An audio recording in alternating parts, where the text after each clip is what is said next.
Capítulo 7. O delírio. Que me conste, ainda ninguém relatou seu próprio delírio. Faça-o eu, e a ciência mo agradecerá. Se o leitor não é dado à contemplação destes fenômenos mentais, pode saltar o capítulo. Vá direito à narração. Mas, por menos curioso que seja, sempre lhe digo que é interessante saber o que se passou na minha cabeça durante uns 20 a 30 minutos.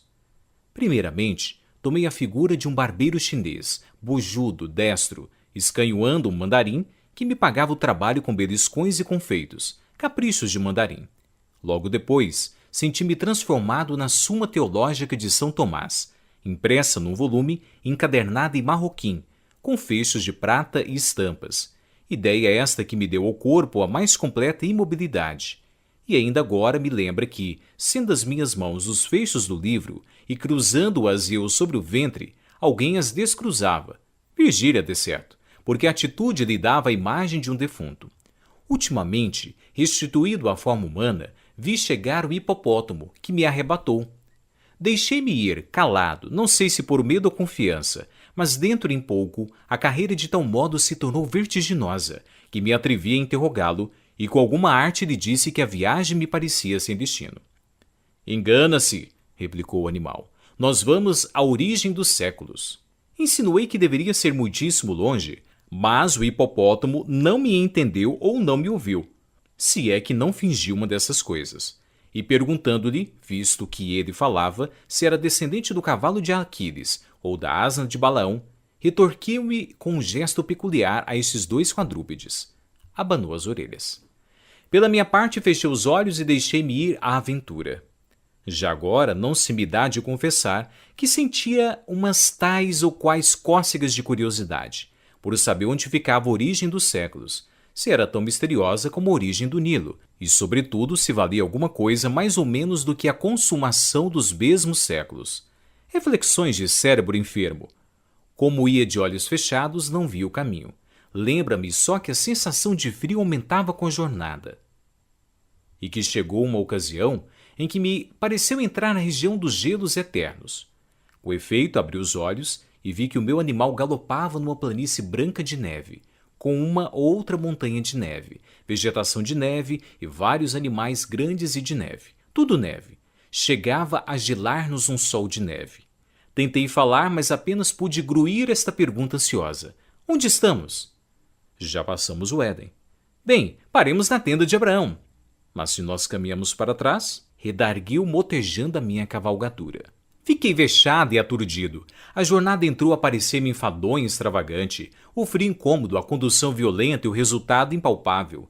E depois, cogitações de enfermo, dado que chegássemos ao fim indicado, não era impossível que os séculos, irritados com lhes devassarem a origem, me esmagassem entre as unhas que deviam ser tão seculares como eles. Enquanto assim pensava, íamos devorando o caminho, e a planície voava debaixo dos nossos pés, até que o animal estacou, e pude olhar mais tranquilamente em torno de mim. Olhar somente, nada vi, além da imensa brancura da neve, que desta vez invadira o próprio céu, até a lei azul.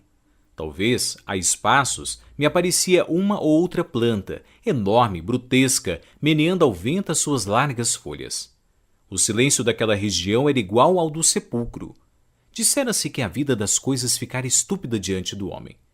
Caiu do ar? Destacou-se da terra? Não sei. Sei que um vulto imenso, uma figura de mulher me apareceu então, fitando-me uns olhos rutilantes como o sol. Tudo nessa figura tinha a vastidão das formas selváticas, e tudo escapava à compreensão do olhar humano, porque os contornos perdiam-se no ambiente, e o que parecia espesso era muita vez diáfano.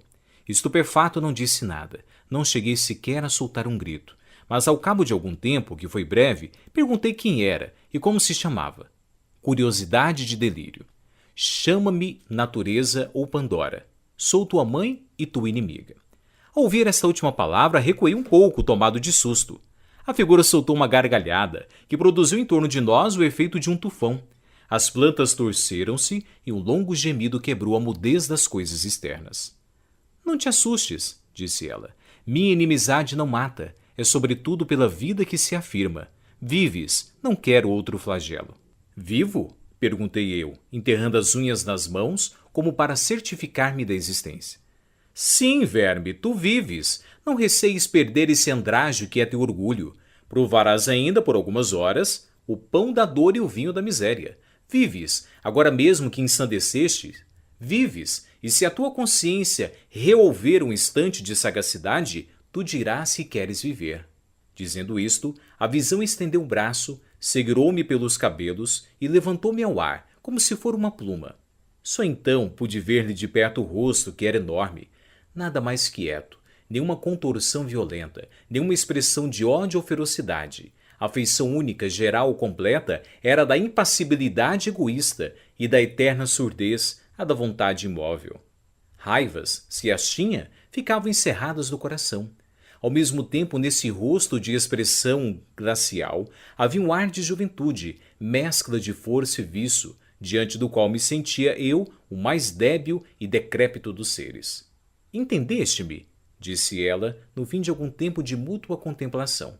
Não, respondi, nem quero entender-te. Tu és absurda, tu és uma fábula. Estou sonhando, de certo, ou, se é verdade que enlouqueci, tu não passas de uma concepção de alienado. Isto é uma coisa vã que a razão ausente não pode reger nem palpar. Natureza, tu? A natureza que eu conheço é só mãe e não inimiga. Não faz da vida um flagelo, nem como tu traz esse rosto indiferente como o sepulcro. E por que Pandora? Porque levo na minha bolsa os bens e os males, e o maior de todos, a esperança, a consolação dos homens. Tremes? Sim, o teu olhar fascina-me.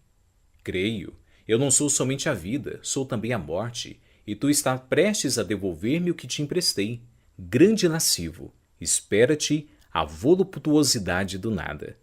Quando esta palavra ecoou como um trovão naquele imenso vale, afigurou-me que era o último som que chegava a meus ouvidos. Pareceu-me sentir a decomposição súbita do mim mesmo. Então, encarei-a com olhos súplices e pedi mais alguns anos. Pobre minuto, exclamou. Para que queres tu mais alguns instantes de vida? Para devorar e seres devorado depois? Não estás farto do espetáculo e da luta?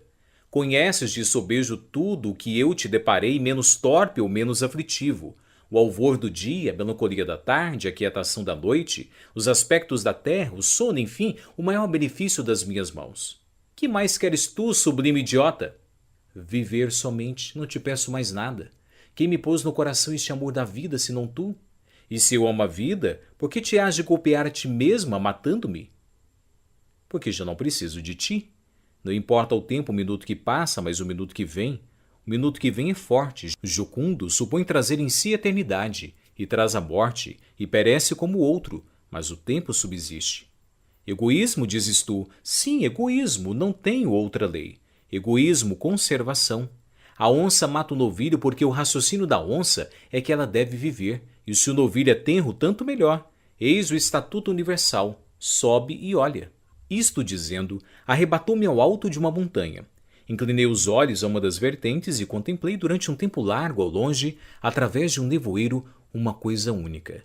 Imagina tu, leitor, uma redução dos séculos e um desfilar de todos eles, as raças todas, todas as paixões, o tumulto dos impérios, a guerra dos apetites e dos ódios, a destruição recíproca dos seres e das coisas. Tal era o espetáculo, acerbo e curioso espetáculo. A história do homem e da terra tinha-se uma intensidade que lhe não podiam dar nem a imaginação nem a ciência, porque a ciência é mais lenta e a imaginação mais vaga, enquanto que o que eu ali via era a condensação viva de todos os tempos.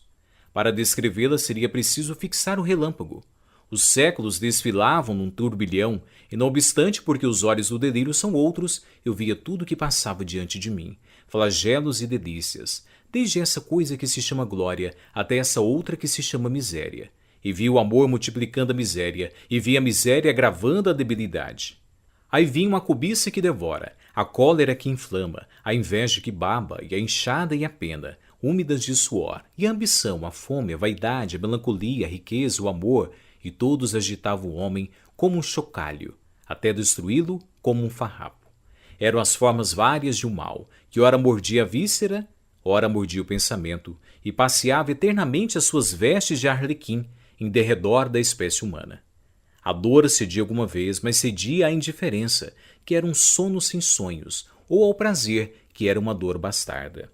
Então o homem, flagelado e rebelde, corria diante da fatalidade das coisas, atrás de uma figura nebulosa e esquiva, feita de retalhos, um retalho de impalpável, outro de improvável, outro de invisível, cozidos todos a ponto precário com a agulha da imaginação. E essa figura, nada menos que a quimera da felicidade, ou lhe fugia perpetuamente, ou deixava-se apanhar pela fralda. E o homem a cingia ao peito, e então ela ria, como um escárnio, e sumia-se como uma ilusão. Ao contemplar tanta calamidade, não pude reter um grito de angústia, que natureza ou Pandora escutou sem protestar nem rir. E não sei por que lei de transtorno cerebral fui eu que me pus a rir, de um riso descompassado e idiota. Tens razão, disse eu. A coisa é divertida e vale a pena. Talvez monótona, mas vale a pena. Quando Job amaldiçoava o dia em que fora concebido, é porque lhe davam ganas de ver cá de cima o espetáculo. Vamos lá, Pandora, abre o ventre e digere-me. A coisa é divertida, mas digere-me. A resposta foi compelir-me fortemente a olhar para baixo e a ver os séculos que continuavam a passar, velozes e turbulentos, as gerações que superpunham as gerações, umas tristes, como os hebreus do cativeiro, outras alegres, como os devassos de Cômodo, e todas elas pontuais na sepultura. Quis fugir, mas uma força misteriosa me retinha os pés. Então disse comigo: bem, os séculos vão passando, chegará o meu e passará também até o último que me dará a decifração da eternidade.